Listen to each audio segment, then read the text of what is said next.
Assalamualaikum warahmatullahi wabarakatuh. Di sini saya akan menjelaskan mengenai komponen-komponen dalam pendidikan. Tapi sebelum itu, marilah kita berdoa terlebih dahulu dengan mengucapkan Bismillahirrahmanirrahim. Dengan berdoa, Allah akan senantiasa memberikan kita kemudahan dalam menuntut ilmu. Baiklah, kita akan melanjutkan ke materi. Perlu diketahui, apa itu komponen? Komponen merupakan bagian dari suatu sistem yang memiliki peranan keberlangsungan suatu proses untuk mencapai tujuan sistem. Komponen pendidikan berarti bagian dari sistem pendidikan yang menentukan berhasil atau tidaknya proses pendidikan itu. Nah, di sini ada komponen minimal agar dapat terciptanya proses pendidikan. Di sini ada 7 komponen minimal yang dapat diciptakan untuk proses pendidikan. Yang pertama yaitu tujuan pendidikan, peserta didik, pendidik, metode pendidikan, materi pendidikan, lingkungan pendidikan, serta alat dan fasilitas pendidikan. Tujuan pendidikan. Menurut M.G. Langeveld, mengemukakan jenis-jenis tujuan pendidikan dari tujuan umum, tujuan khusus, tujuan tak lengkap, tujuan sementara, tujuan kebetulan, dan tujuan perantara. Jadi, terdapat tujuan pada tindakan pendidikan.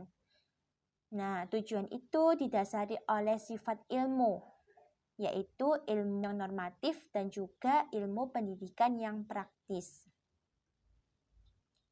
Secara normatif, ilmu pendidikan merumuskan kaidah-kaidah, norma-norma atau tingkah laku perbuatan yang sebenarnya memang itu dilakukan oleh manusia. Yang kedua yaitu secara praktis.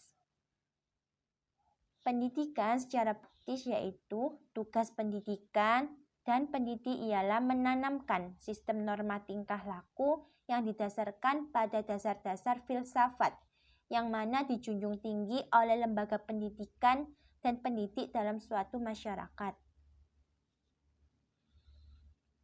Peserta didik. Peserta didik ini merupakan komponen yang sangat penting dalam suatu proses pendidikan, karena di mana peserta didik ini dapat melengkapi dari suatu susunan komponen.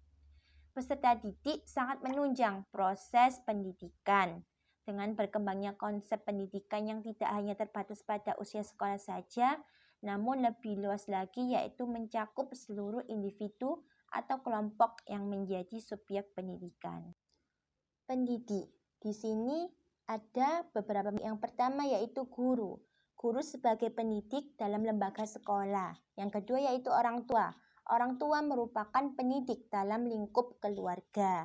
Yang ketiga yaitu pimpinan. Pimpinan ini maksudnya pimpinan masyarakat baik formal maupun non-formal. Ini sebagai pendidik di lingkungan masyarakat. Metode pendidikan. Di sini ada beberapa metode yang dapat dilakukan dalam mendidik, yaitu metode diktatoral, yang kedua metode liberal, yang ketiga yaitu metode demokratik. Materi pendidikan. Untuk mencapai suatu pendidikan perlu adanya materi pendidikan. Nah, di sini kita sebagai seorang pendidik perlu menyampaikan kepada peserta didik mengenai materi apa saja yang terdapat dalam kurikulum suatu pendidikan.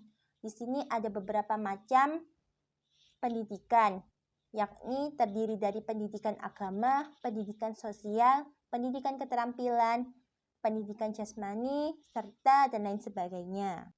Lingkungan pendidikan. Lingkungan pendidikan meliputi segala segi kehidupan. Lingkungan pendidikan dapat dikelompokkan berdasarkan lingkungan kebudayaan yang terdiri dari lingkungan kultural, ideologis, lingkungan sosial politis, lingkungan sosial antropologis, lingkungan sosial ekonomi, dan juga lingkungan iklim geografi. Alat dan fasilitas pendidikan. Alat dan fasilitas pendidikan ini sangat dibutuhkan dalam proses pendidikan, yang mana alat dan fasilitas pendidikan ini menjadi komponen yang penting juga dalam proses pendidikan.